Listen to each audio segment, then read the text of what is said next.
The views expressed and the opinions given by the individual host and their guests do not necessarily reflect those of Para-X, its affiliates, or its sponsors.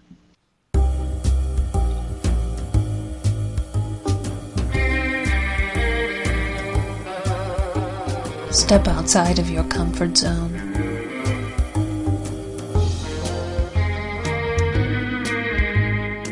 See the world with a whole new perspective. Join us and experience the unexplained on the Paranormal View. And welcome everybody right here to the Paranormal View on the Parax Radio Network. I want to thank everyone for being with us tonight. Those here in the chat room and those listening from around the world, we appreciate each and every one. Tonight, I have with us Barbara Duncan. Hello, everyone. And I have Jeffrey Gould. Hello, hello. There he is. Am I not? Is there a huge time lag?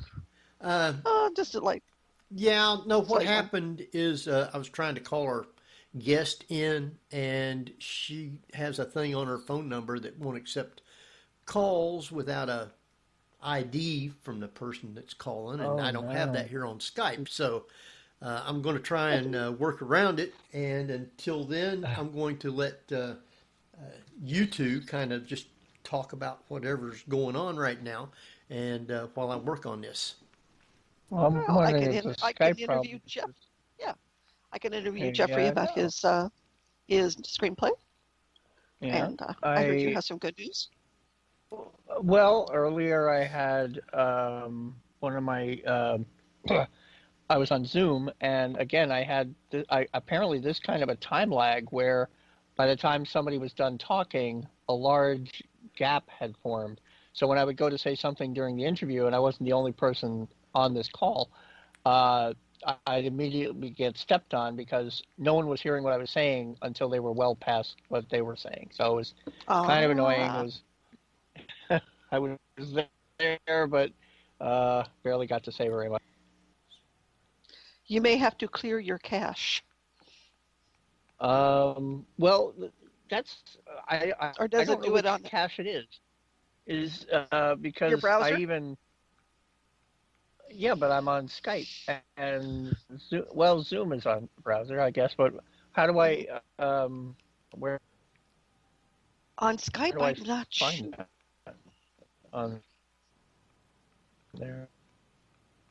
That's kind of odd thing to do, but I can't think of any other reason why it would be so slow. So I'm gonna.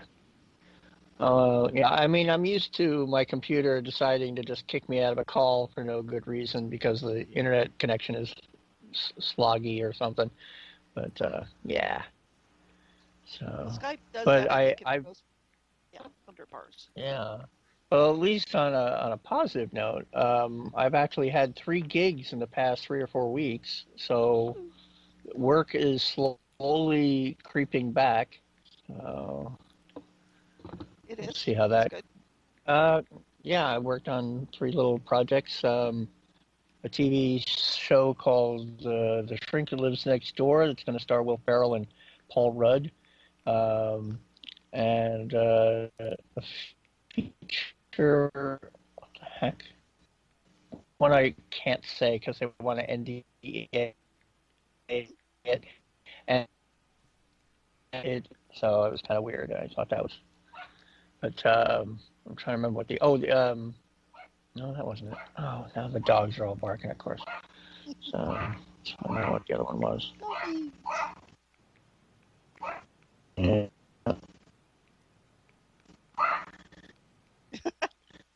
So, and of course now we have our dictator and dictator. Yeah, exactly.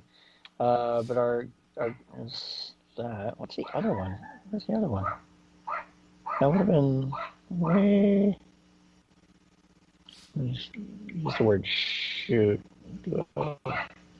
Quick shot. Oh, I'm gonna kill. No, you won't.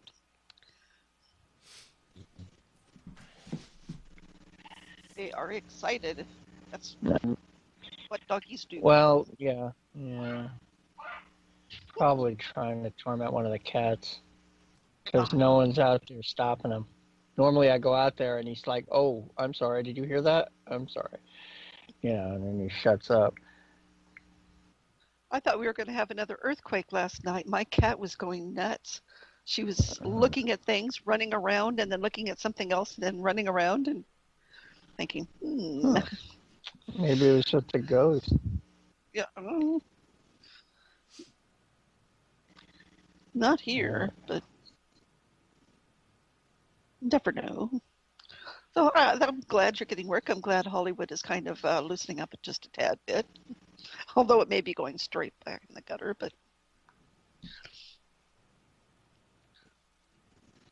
I think there's.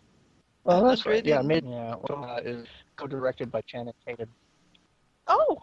So, I got to play homeless for that. So I had a beard, and I had a beard for the second shoot, and I didn't need one for the current one, so I shaved that off because I was going to do the video thing today, and I might as well not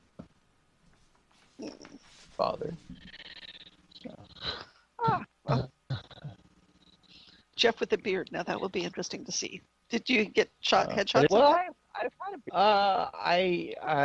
had I posted on Instagram. I think I may have. I'll have to check. Or not, I'll post them. But when I did, my brain just shorted out. I went back when I did cosplay back in the 80s. I had a full beard, and I shaped it, and I looked so much like the British actor Roger Delgado that at Doctor Who conventions I cosplayed as the Master. And my mother was a costumer, and we managed to find all these different photos of his outfit, and I have never seen any other Delgado Master cosplayer with as accurate an outfit as I had. Wow. Yeah. There was always one or two things that they would slip up on, like, you didn't know about this. And there's always the Whovians who will tell. Oh, yeah. Well, that's the thing is most people look at the face, and what's interesting is that I've seen some people, because I like I say, I had a full beard, and somebody said, I think if you shave your beard a certain way, you look like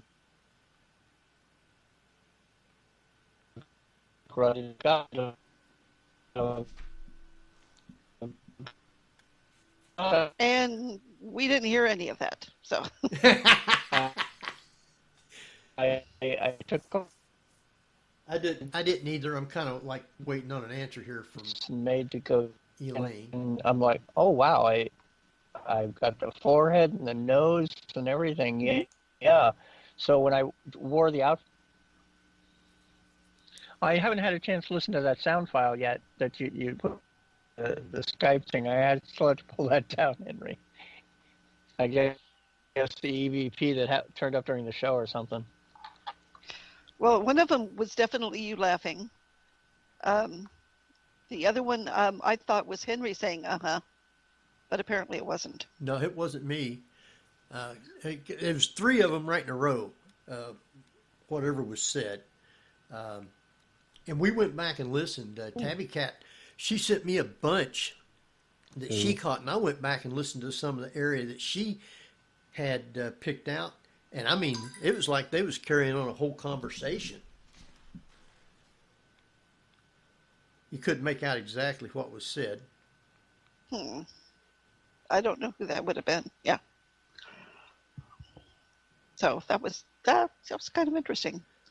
That we had a couple of shows going on at the same time.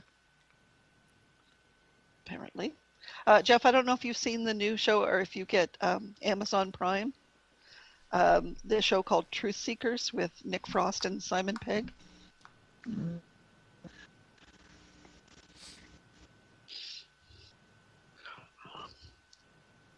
And we can't hear Jeff again, or I can't.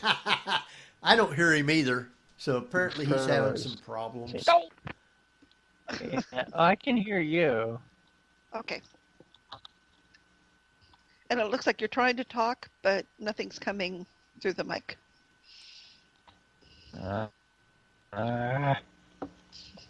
Better or worse? Better now. Okay, cool. I was saying I've heard the Nick Frost show, but I have not seen it because I don't have Amazon Prime. Ah, okay. If anybody gets to see it, please do. I understand that the black.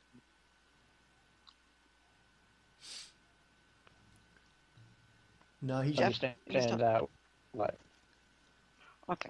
I understand that there's a lot of paranormal groups that do not like it because it actually it's really close to home in a lot of cases. Oh. But you mean you mean in the way the Paranormal Investigator and the Conjuring series are kind of dorky? Well, not dorky, but in this case, Nick Frost plays a guy who's a cable installer, and he's really good at it. And he has he just nails the whole tech guy image perfectly. And it just, it's quite funny. Right down to the Kevin Smith shorts, which is really cool. Really good performances, and there's lots of subplots to the whole thing, and it's definitely worth checking out for those people with Amazon Prime. Definitely a season 1 cliffhanger that really makes you want to watch season 2. So I hope they get to a season 2. Yeah. Henry, how are we doing? She's going to be on with another name, and I'll see if I can call this one. Okay. Very interesting.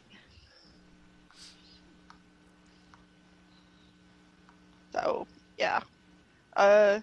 Simon Pegg and Nick Frost are in it, and they have Simon Pegg, I believe, is directing, but they have a couple of other writers and producers on there, all of which seem to be really into the paranormal. So it's actually kind of fun. Oh, yeah. Well, I like Nick Frost. He was in a weird show, a post-apocalyptic show called The Badlands. How are you? Elaine, how you doing? I'm in my office. God, I was getting nervous. You can turn your camera off. We don't do cameras. Well, can I just say hi to everybody? You can say hi. Sure. Just, Thank you for having me on. I'll shut this off. Okay, can you hear me? Yep, you're doing good. Yep. We'll have to practice next time. Well, Jeff, you want to introduce our guest, if you can? If it'll... It's not going to let you, is it? We're having technical difficulties. Find out. No, it's not going to work, Jeff. Elaine, Jeff, our returning guest. Hello. Yeah, no, he had his lag time sometimes. It just doesn't even hardly work. California? Yeah, he's in California. Oh, yeah, I know.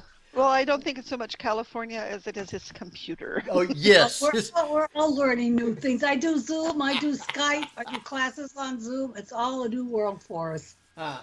Barbara, do you have, can you do a quick bio on her? I don't have her bio, but I think everybody knows. Yeah, you do. Okay, thank you. Oh, our returning guest tonight is the wonderful Elaine Kuzmeskus. Elaine Kuzmeskus is the director of the New England School of Metaphysics. I'm trying to scroll down here. Hold on, folks. It is a nationally known astrologer. She is a nationally known astrologer, certified by the American Federation of Astrologers, and believe me, folks, that's tough. And includes, but not limited to, being the author of over 25 books such as Soul Cycles Astrology 101, The Art of Mediumship, and The Medium Who Baffled Houdini. Elaine Kuzmeskus has also written articles for the American Federation of Astrologers and Fate Magazine, and has taught psychology and parapsychology at the colleges of the New England. Welcome back, Elaine. Thank you very much. It's nice to be back. I'm kind of glad you had me after the election because it was so close. All of the astrologers, including yours truly, said it was going to be by a hair, and it was. It still isn't settled completely, but very, very close election. And it takes a tremendous chart to become a presidential candidate. So we had two excellent candidates, and we had two very divided philosophies. So and so evenly divided too. So it made it kind of a very interesting race to watch. But of course, you always wish for the best person to win. Definitely. And it was interesting that the election day was the end of Mercury retrograde. Right, and it hadn't quite passed its station yet. So that also can mean we have to be a little careful too. Let me just close the door here. We're on the air, guys. It's one of the joys of having a home office. You have to close your door. But I was looking and thinking a bit. I have a few little thoughts here on Trump that I'll be glad to share a little later, and some predictions for the year ahead.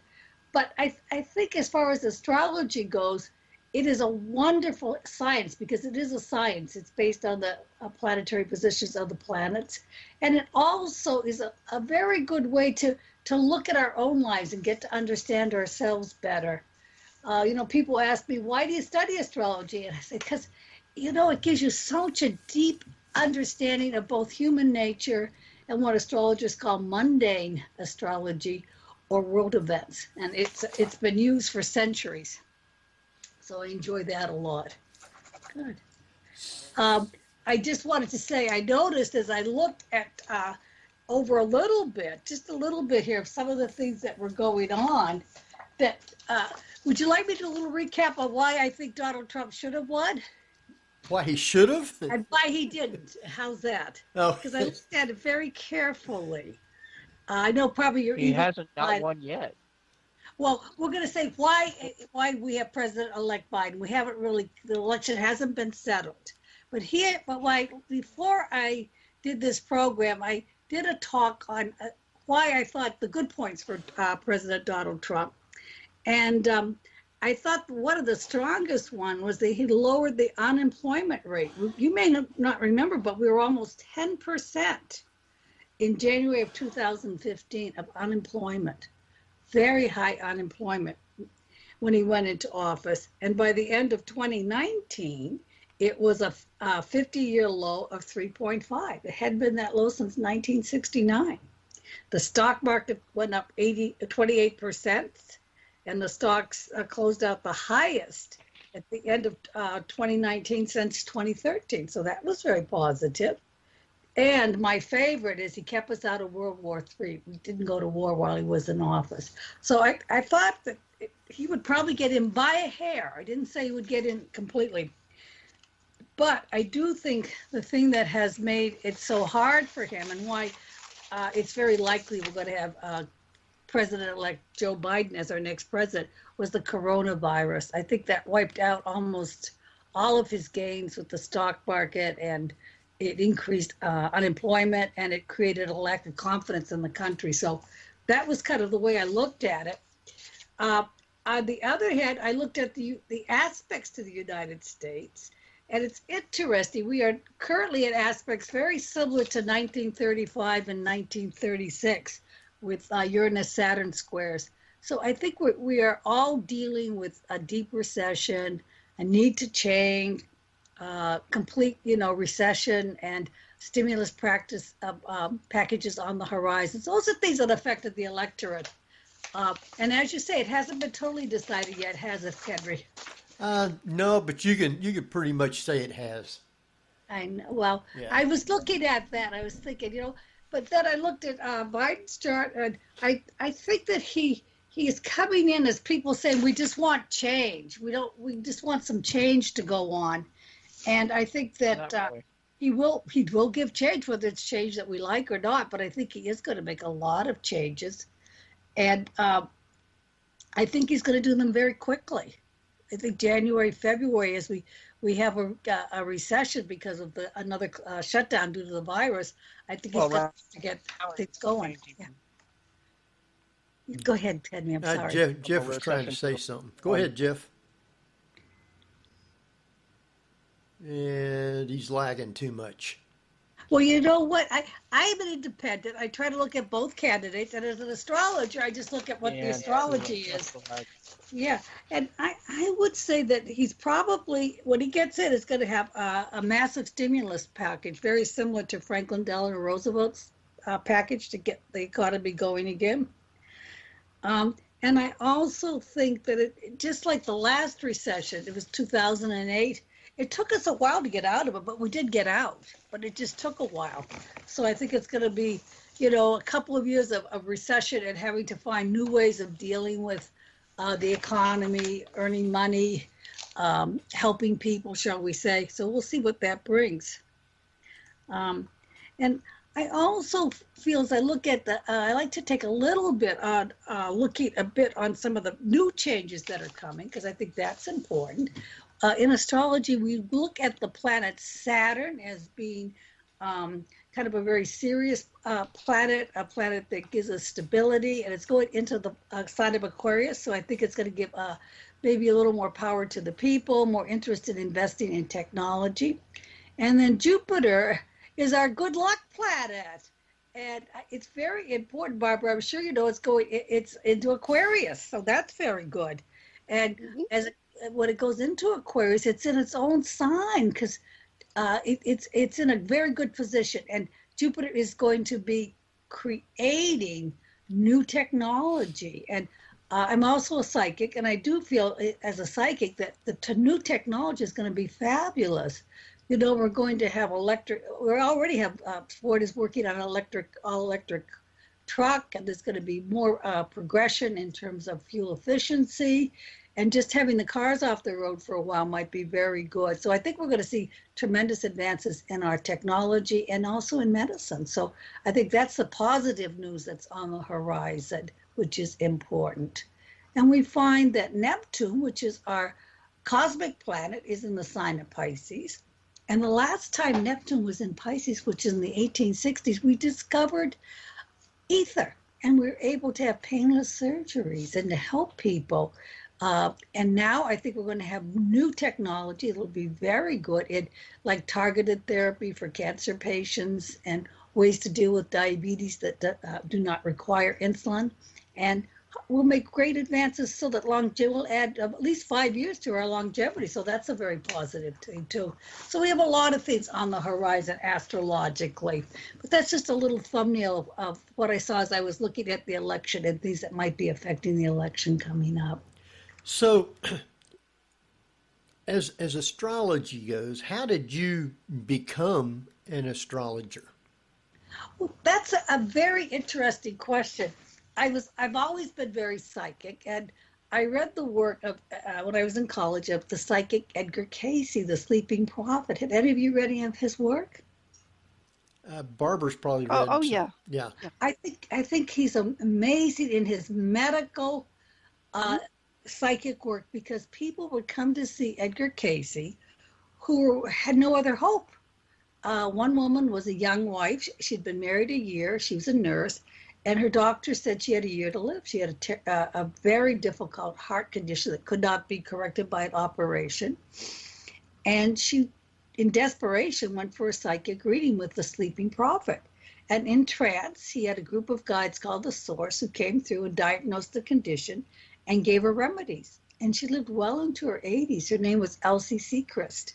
And she was so grateful to Edgar Cayce that she started dream groups and groups dedicated to meditation, and wrote 2 books. She wrote Dreams Your Magic Mirror and Meditation Gateway to Gateway. And she was very, very good at helping other people. And I feel that there were many stories of people like that that had terrible medical conditions, absolutely no help, no hope, and they went to Edgar Cayce, and gave them not only hope, he gave them non-medical remedies to help them. And so Edgar Cayce became very known for his medical mediumship.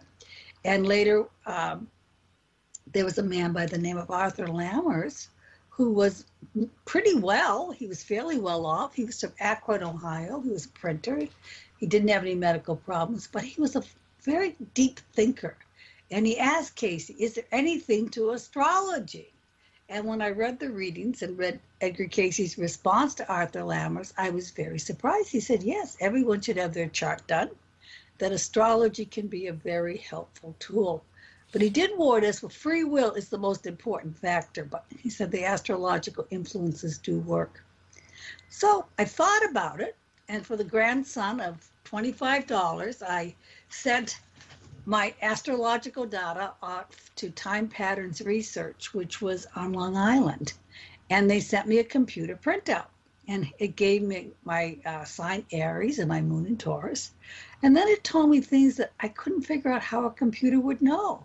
For example, the computer printout said I would not be close to my father after the age of 8, and that I'd be interested in psychic matters, which I was, and I'd be close to an Aquarius, and my mother was an Aquarius. So I thought, how in the world does a computer know this about me? And I began to study astrology on my own and reading books. And I was amazed at how accurately it could predict events and how it helped people to understand themselves better. So that was how I became interested in astrology. Are any of you interested in astrology? I don't know anything about it. What's your sun sign? We'll start with that, Henry. January 22nd is my birth date. So you're right on the Aquarius Capricorn. Yep. Yeah. So January 22nd, that can give you a conservative nature and a progressive nature because you're on the cusp, we say that. But January 22nd, you're probably just about 1 degree of Aquarius, and you're part of what we call the sign for the new age, because we're supposed to be in the Aquarian age, a progressive age, where there's great respect for humanity. And one thing about Aquarius people, they usually like to think for themselves. Are you like that? Pretty much, yep.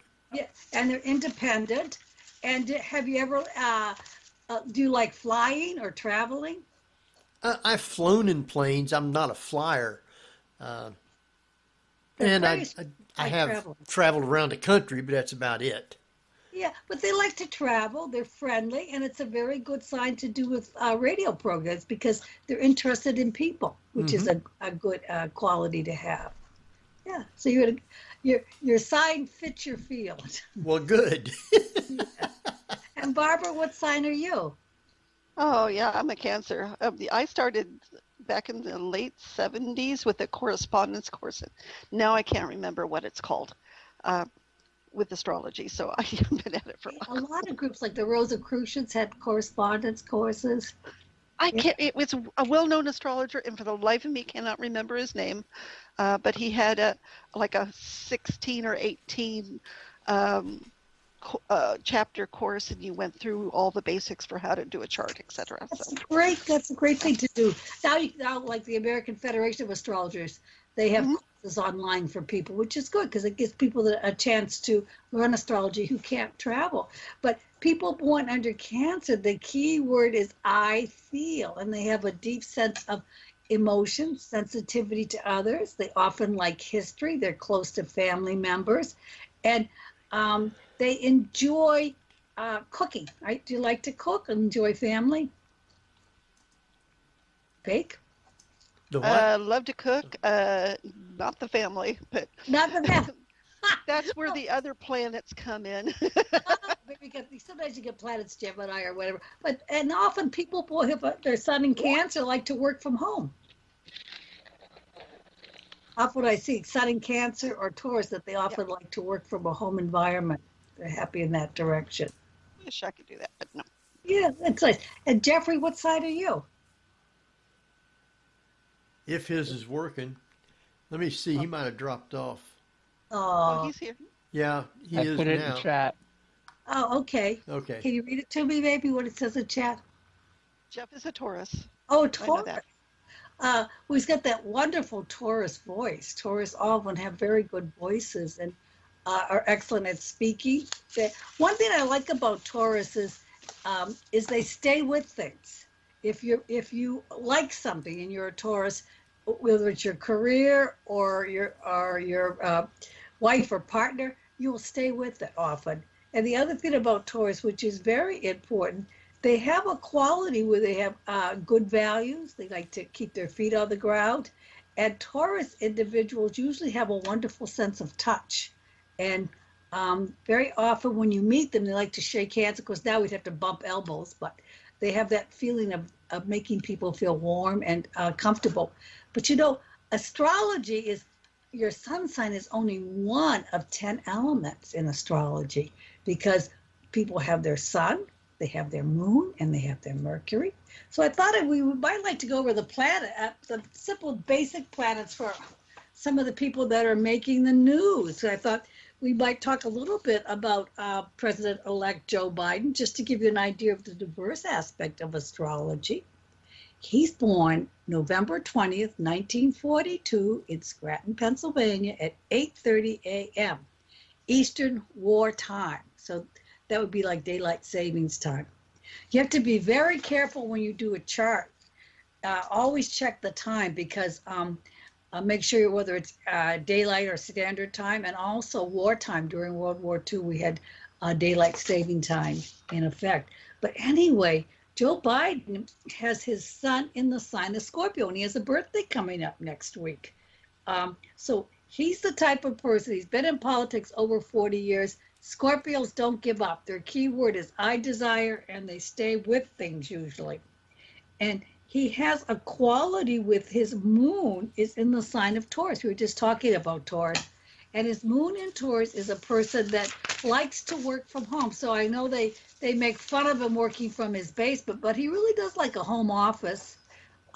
He has a warmth to his personality. And he has his Mercury is very important, because Mercury is how you communicate. And his Mercury is in the sign of sign of Scorpio. It's very close to his sun. So this means and it's close to Mars. So this means he often thinks before he speaks. He got all this energy together in one sign. And I think one of the things he's going to do when he goes into office is really probably get some very good speech writers to help him, and to make sure that everything is put in good order for him, which is important. But you know, it's interesting. He has his sun in the 12th house, which is very unusual for a president. Usually our presidents have their sun in the 1st, 10th, or sometimes in the 7th. So that is a bit unusual. And it might be the fact that he got the presidency later in life.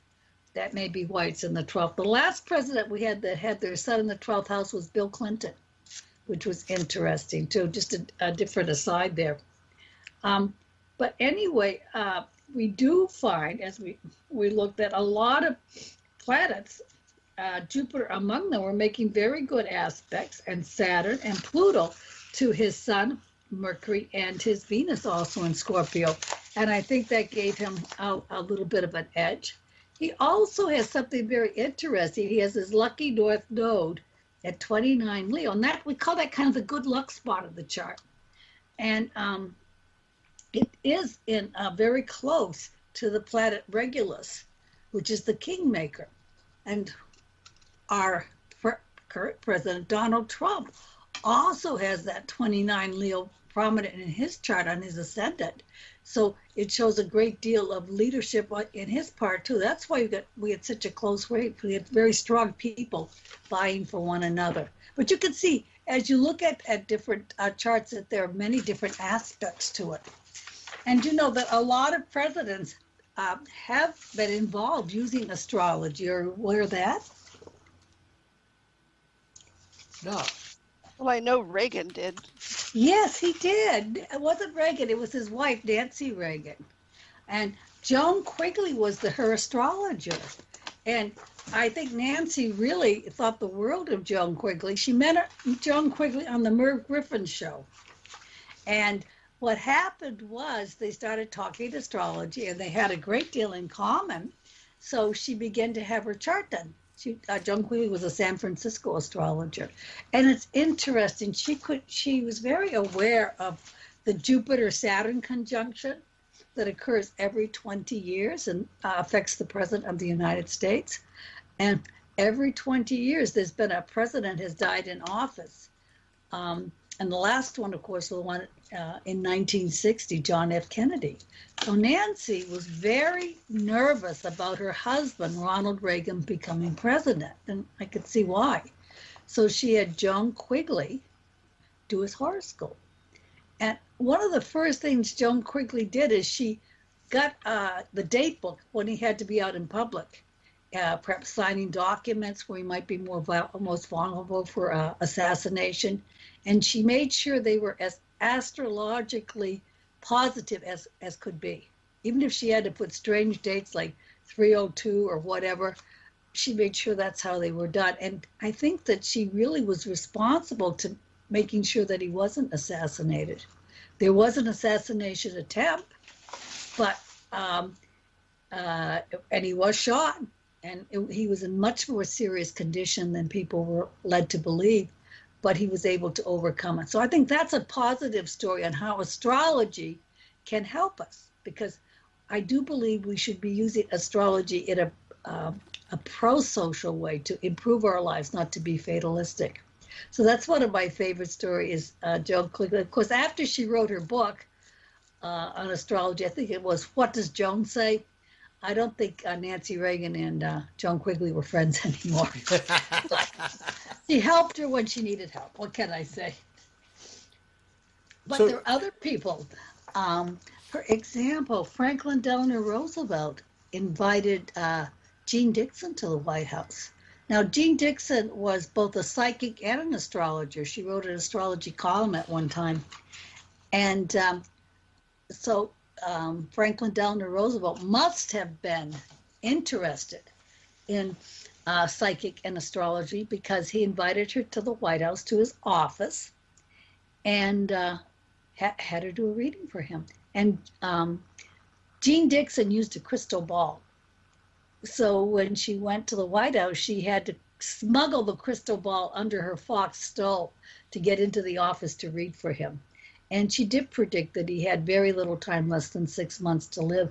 And sadly, he died within that period. But I think that she must have, I know she gave him a lot of other information as well to help him. And you know, Franklin Delano Roosevelt and Ronald Reagan were Aquarian presidents. They were interested in new ideas, progressive, as was Abraham Lincoln. He was an Aquarian president because he was born February 12th. So our Aquarian presidents have really made great changes when they were in the White House. Abraham Lincoln, his job was to bind up the wounds of the nation after the Civil War.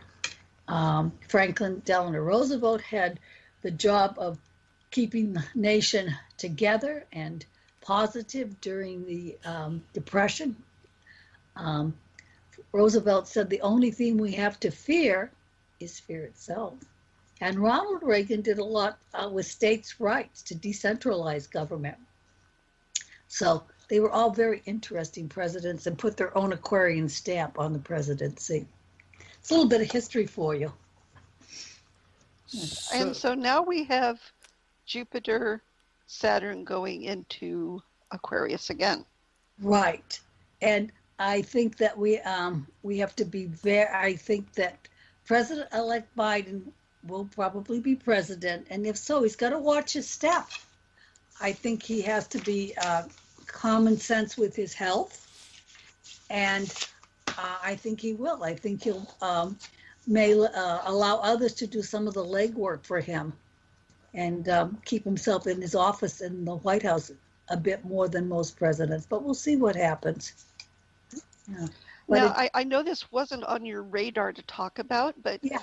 I found it really interesting. We have Mars going direct Right. today, I believe. Uh-huh. And there was supposed to be a space shuttle rocket launch today, which was delayed until tomorrow. Wow. on top of a new moon. I'm glad they delayed it. I am, because I don't like the idea of a space shuttle during an old moon. I don't. I don't think the energy's bad. I Okay. mean, I think it's okay. I think the old moon is good for meditation. It's good for talking about psychic matters and things such as astrology. But when we come to technology, we need the new moon. We need that kind of new energy. So I think it's good that they delayed it. You know, And- my teacher, Francis Sequoian, was invited to some of the early space shuttles. She was very interested in space exploration as well. So And yeah, most astronauts have Mars very prominent in their charts, right? that, and athletes too. Astronauts, military people, athletes all have Mars prominent in their chart. I And haven't been able to see Elon Musk's chart, but it would be interesting to see that. on whose chart? Elon Musk. I would think so. I don't have his chart right here, but he is very progressive. It'll be interesting to see Yes. what he does. Yeah, he does. Well, you know, Mars has been really giving us trouble. Mars is the planet of war, protest, and it has been in the dynamic sign of Aries for about 6 months, which is unusual because usually Mars only stays 2 months in a sign. So in 2020, we had more than our fair share of protests and terrible things in Pittsburgh, Detroit, Philadelphia, New York City, Seattle, Portland. It's been a very, very disruptive year and a year of great protest for many people. People just are very unhappy. So I think when Mars is out of Aries, which will be good, I think things might calm down a little bit or at least take a break. And right now, Mars is still in Aries and it goes into the sign of Taurus January 7th. So we haven't quite finished the protests yet. And I think that people are wondering what's going to happen next. I think there'll be more protests. I really do. I sometimes during the colder weather, that's good. It keeps people indoors, but I don't think they're over. I think there's going to be more. And hopefully they will be peaceful protests. I mean, there's nothing wrong making what good trouble if you have to get your voice out there, but we want to keep them within bounds. So we'll see what happens in that direction. But I do think by January, maybe we'll have a shutdown or maybe people will be indoor. That I think the protests are going to go away for a while, so that will be good. Well, we also, you know, with the Christmas season coming up, I thought it might be interesting just to take a look at the different signs and some of the things they might be interested in terms of Christmas gifts. So, Yep. Oh, that would be great. yeah, just something a little lighter side of life here. So every sign, and this is just general, but every sign has certain characteristics. So for people who are born under Aries, that's March 20th to about April 20th, you have to remember Aries is ruled by the planet Mars, which makes them adventuresome. And if you want to make an Aries happy, you might give them something like gifts that are focused on physical activities, like yoga, a yoga certificate, or a Fitbit, or a smartwatch, because they like that. They like that physical energy. They also, Aries individuals have a wonderful sense of adventure, and they often like gifts that are work appropriate because they can be very hard workers. Now, if you have people in your family or friends circle that are born under Taurus, which is approximately April 20th to May 20th, here we find Taurus is ruled by Venus, the planet of beauty and love. And they're sensuous. They love beautiful things. They like flowers. They like things of the earth. So houseplant, flowers, things to do with gardening. And they have a wonderful sense of smell. So they love perfume. They like luxury, like a day at the spa. And they might like things to do with art or creativity. The best gifts for Gemini's born approximately May 20th to June 20th, ruled by Mercury. It's the planet of communications. And in my astrology class that I teach on Zoom, we're doing Mercury, and I do charts of writers because I say Mercury rules writers and people such as Jack Kerouac, Rod Sterling, and others have Mercury very prominent in their chart. Well, anyway, for your Gemini friends and family, you might want to get them things like paper and pen to write. Give them a journal. They also might like personalized stationery, and they like to read and travel. So many times you could give them books about travel. There's some wonderful travel books out there. And they also are individuals that love puzzles. They like to figure things out. If you buy a bag for a lady born under Gemini, like a tote bag, they love ones that have a lot of pockets because they always have many things they're carrying along. They like to keep their hands busy. The best gifts for Cancer, who are approximately June 20th to July 20th, is something to do with nurturing or something to do with the home. Since Cancer is ruled by the moon, they are deeply feeling. And I like to call Cancers moon children because I think it's more appropriate because they are ruled by the moon. And you know, the moon rules silver. So many times you might want to give a Cancer lady silver jewelry or a Cancer gentleman silver coins. They might enjoy that. We find they love things to do with cooking. You can give them a good cookbook. Like my favorite are those by Martha Stewart or the Barefoot Contessa, or I also like Betty Crocker for home cooked meals. Anything that they would like that would help with cooking is important. And they also can be family oriented. And today we have the DNA test, 23andMe. Cancer individuals want to find out about their family history and genealogy. So that might be something. If you have friends or family born July 20th to approximately August 20th, they are Leos. And the best gift for Leos are things that make a statement. I always say that Leo ladies are the most expensive wives in the zodiac because they just love jewelry. And Leo ladies like to dress up. They like designer clothing. They like champagne, the best of everything, and beauty projects. But especially jewelry is important for a Leo lady. Leo gentlemen also have an interest in things that make a statement. And they often like to, things that are unique gifts for Leo is very important. You'll find they love attention. So they like a beautifully wrapped gift as well. Now, if you have people under Virgo, which is approximately August 20th to September 20th, now they're also ruled by Mercury, the planet of communication. And I should go back a step and say Leos are ruled by the sun. So if you buy jewelry for Leo ladies, it should be gold. The sun rules gold.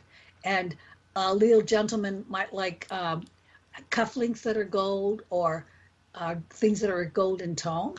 And they love pictures. You could always give a nice picture of yourself to a Leo gentleman because they like that. They like their attention. The best gifts for Virgo, ruled by Mercury, are things that have to do with keep their mind working. Virgos have a wonderful, detailed mind, and they like books of crossword puzzles, Sudoku. They also are the earth sign, so they enjoy organic and clean products.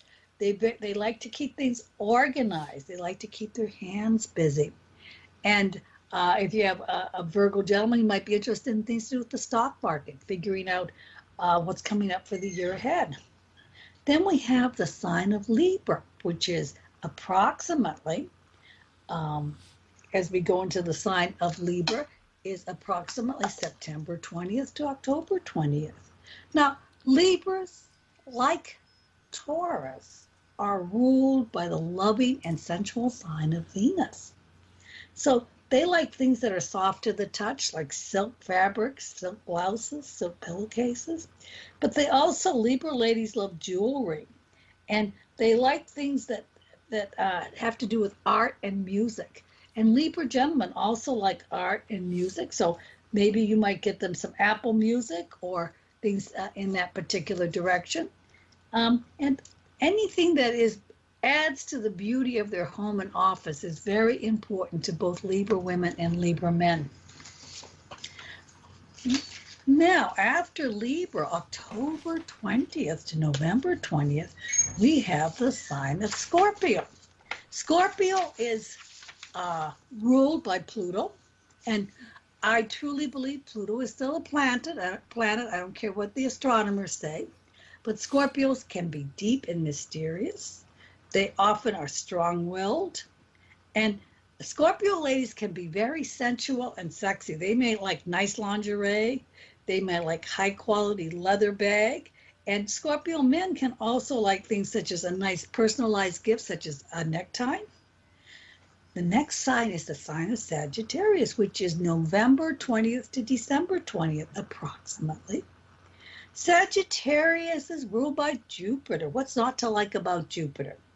It's the planet of positivity and optimism.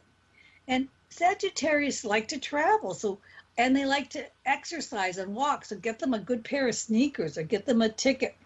A passport case or a suitcase is very nice for Sagittarius, men and women. They like practical, comfortable clothing, and Sagittarius are very interested in what's going on in the world, and they're very charitable. The next sign is Capricorn. Capricorn is approximately December 20th to January 20th. Capricorns get a little bit of a bad rap, I have to say, because they're ruled by Saturn. They're the sign of discipline and being conservative. And people often say Capricorns are non-communicative. But you know what? Capricorns will say something if they have something to say. Capricorns don't want to waste your time, your energy. When they're ready, they'll let you know. Capricorns love things to do with work because it's ruled by Saturn. So things that would organize your office, things to do with work are very important to them. And they also have an interest in history. So you could give them Winston Churchill's The History of the English-Speaking People. They like a nice history book. They also like things that are unique. And often Capricorn men and women like antiques. So if you have a Capricorn lady, they might like a vintage broom, or a sentimental hand-me-down would be important. They like things to do with museums and historical societies. So a gift to a local museum could be very much appreciated. Capricorns are very interesting people, and they may be shy and quiet, but they're very appreciative of what you do for them. Then we have the sign of Aquarius, which is January 20th to approximately February 20th. And this sign is ruled by the planet Uranus, which is the futuristic planet. The thing I love about Aquarius is they are fair people. They are free thinkers. They're willing to listen to diverse opinions. And especially the Aquarian gentlemen love technology. They like gadgets usually. They might be very happy in an Apple store, for example, or the local hardware store. They love Radio Shack, electronics. They like to do that. They're also interested in astrology. So you might give them a certificate to have their horoscope read. You might give them a gadget. And Aquarian women often like things that are kind of practical. They may like a gift that gives back. They might like giving to a charity in their name.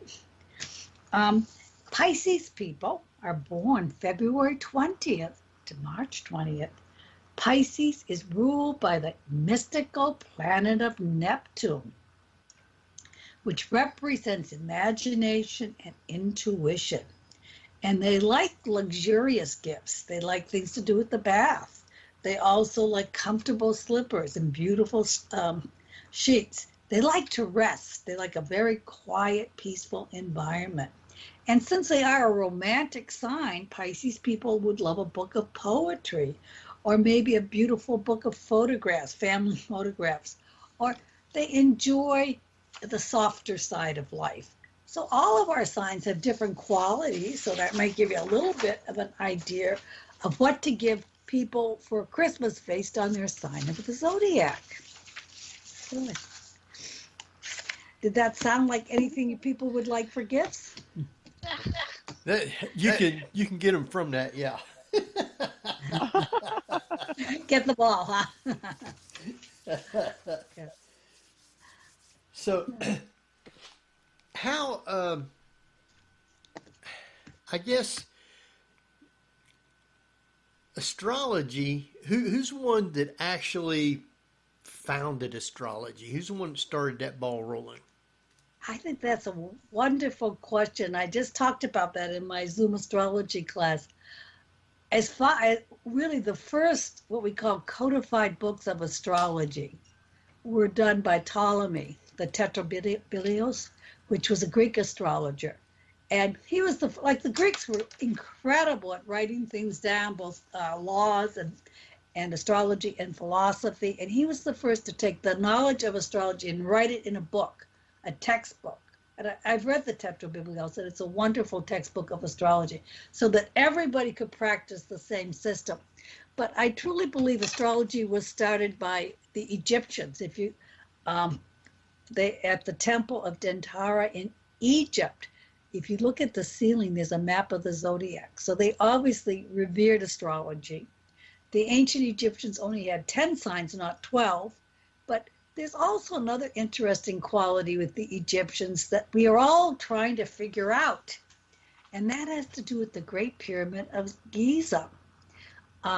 In the Great Pyramid, there are two shafts, one in the King's Chamber, that's about, I guess, about 4 by 8 inches, but it's a definite shaft, and there's no archaeological reason for it. And there's also a shaft in the Queen's Chamber. And one of the theories is, I believe it's Robert Bauval who wrote about this, is that if you take the ancient the sky at the time the pyramids were built, and put it against the Pyramid of Giza, the shaft to the King's Chamber goes to Orion, and the shaft to the Queen's Chamber goes to the star system Sirius. It's hard to prove this, but it does show there's a reason why they built things in a certain way. And we definitely know they knew astrology. So I believe that the Egyptians probably taught astrology to the Greeks, and the Greeks taught astrology to the Romans.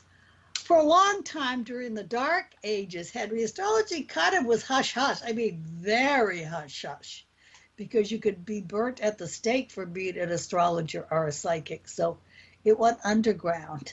And it really wasn't until the Victorian times when a man by the name of Alan Leo started publishing books on astrology, and people became interested once again. And in our country, a descendant of John Adams, Evangeline Adams, popularized astrology in the United States. And then we've had fabulous astrologers such as Grant Louis, who was hired by the U.S. military to track and trace Hitler's astrologers. And we've had wonderful astrologers who have really brought astrology into the 21st century with research. So it's had a long history. Sometimes it's been underground, but it's now very much in the open, of course. And Europe, they love astrology. In Germany, they do Uranian astrology. In India, they do a different type of astrology called Vedic astrology, which they take very seriously. So it's a little history in a nutshell on how astrology. Of course, people have always noticed that we are affected by the moon, because the moon affects the tides. Yeah. We have high tide during the full moon and low tide during the new moon. But ancient civilizations had to be very careful about predicting the seasons. And they noticed very quickly the precession of the equinox as the seasons change, as the earth goes around the sun. So the ancients, just by observation of the sun and moon, used astrology as well. Wow. I think what we're going to do is take us a quick break on that right there.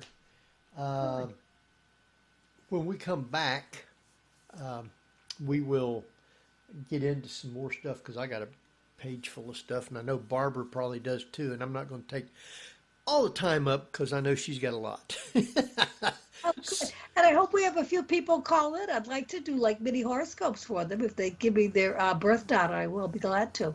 Okay, we can do that. Answer questions. We love questions too. I will put that out right when we come back of what they need to do, and we can try and get all that stuff in also. So just remember when we go to break, your microphone will be live, so Okay. you can just mute it or don't say anything till you hear me come back on talking again. Okay, hush. I'll be hush. And with that, Jeff, are you with us? I'll see whether or not it'll let me go through. I don't know how bad the time lag is. But you're listening to the Paranormal View on para-x.com with hosts Henry Foister, Ceiling Cat Barbara Duncan, and myself, Jeffrey Gould, with tonight's awesomely gregarious guest, author Elaine Kuzmeskus. So stay tuned for more Paranormal View after the break.